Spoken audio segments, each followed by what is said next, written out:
뭐냐면 이겁니다. 성경이 쓰여진 것은 인류가 시작되고 많이 산 다음에 쓰여졌어요. 그죠? 창세기 누가 썼죠?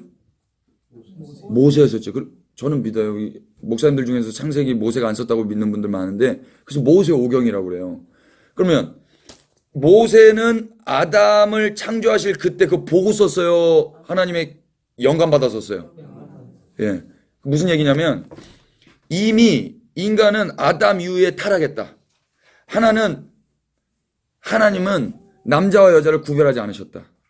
그러니까 차별과 구분은 달라요. 남자의 포지션, 여자의 포지션이 분명히 있습니다. 그런데 타락한 인간이 남자가 위에 있고 여자가 밑에 있게끔 범죄한 인간이 그렇게 살아왔어요. 역사적으로 그렇게 살아오고 있은 그때에 하나님이 이스라엘이라는 민족을 택하셨습니다. 그래서 이스라엘 민족을 이미 또 그렇게 남자가 상위 포지션, 여성은 인권 없이 그렇게 살고 있는 그때에 하나님이 또 이스라엘도 이집트라는 강대국 가운데 힘없는 약소국으로 살고 있는 그때에 그들을 선택하셨습니다. 하나님이 이스라엘 왜 선택했다고 그러죠? 너희가 다른 민족보다 적기 때문이라. 하나님이 택한 이유는 그거예요. 예뻐서가 아닙니다. 능력이 있어서가 아닙니다. 많은 민족 중에서 가장 수가 적기 때문에 택했습니다. 소수의 편이었죠. 택하신 다음에 모세를 또 택했는데 모세가 뭐 능이 있었습니까? 모세가 할아버지였고 살인자였어요. 그 범죄자를 하나님이 다시 건져내시는 거거든요. 그리고 나서 그 모세를 통해서 하나님께서 하나님이 누구신지 이스라엘 백성들에게 알려야 되는 거예요. 그 출애굽한 그들에게 너네가 어떤 존재인지 내가 가르쳐 줄게. 너네는 하나님의 백성이야. 하나님의 제사장 국가야. 너희를 통해서 열방이 주께로 돌아오게 하기에 쓰임받기 위해 택함받은 민족이야. 그것을 가르쳐주기 위해서 글을 쓰기 시작한다 보니까 이 세상이 어떻게 창조됐는지부터 써야 되는 거예요. 그 선조가 그래서 아담부터 거슬러 올라가는 겁니다. 그러다 보니까 그때 이제 그리고 나서 사람들이 그 성경을 봤을 때 사람들이 이제 천지개벽이 일어나는 거예요. 왜 그랬을까요? 하나님이요 누구와 누구를 만들어요? 사람을 만드는데 남자와 여자를 만드세요. 그러니까 이미 하나님은 그렇게 만드셨는데 그리고 나서 인간은 범죄했죠. 그래서 하나님은 구별하지 않으셨는데 하나님은 차별하지 않으셨는데 인간의 힘에 의해서 차별했단 말이에요. 죄를 선악과 따먹고 나서 이미. 그래서 이집트라는 나라에서도 이미 그렇게 구별이 있었고, 그런데 그때 모세를 통해서 하나님은 안 그러셨다라는 것을 이제 기록해요. 그러니까 사람들이 봤을 때 우와 여자도 사람이야? 거기서부터 여자들이 깨인 거예요. 나도 사람이네. 나도 하나님이 만들었네 이 사람들아. 이러면서 운동했습니까? 그때 들고 일어났어요?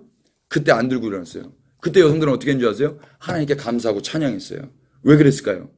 그 하나님으로 만족하는 거예요. 여러분 유희열 씨가요. 이게 사랑인데요. 유희열 씨가 결혼하기 전에 어렸을 때 이혼해가지고 상처가 있었나 보더라고요.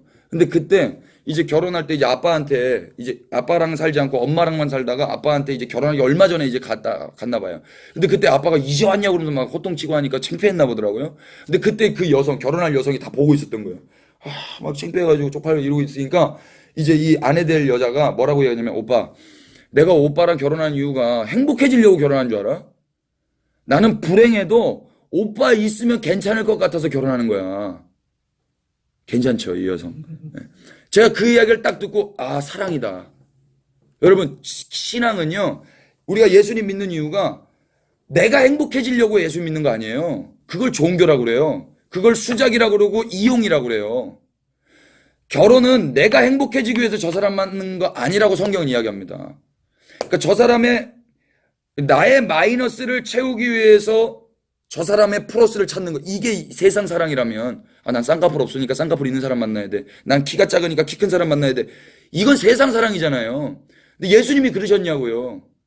예수님이 그러셨다면 나는 의인이니까 의인 만나야 돼. 이러셔야죠.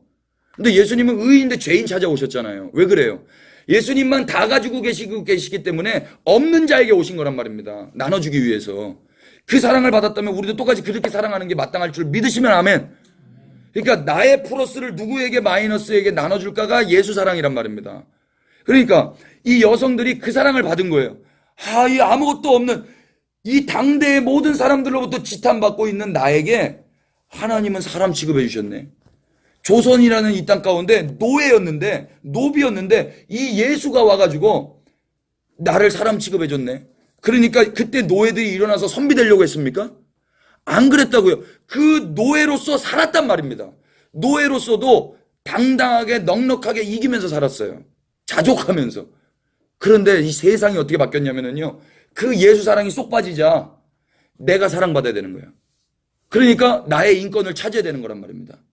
내가 비록 연약함이 있고 내가 비록 세상으로부터 홀대받고 세상으로부터 지탄받아도 상관없어요.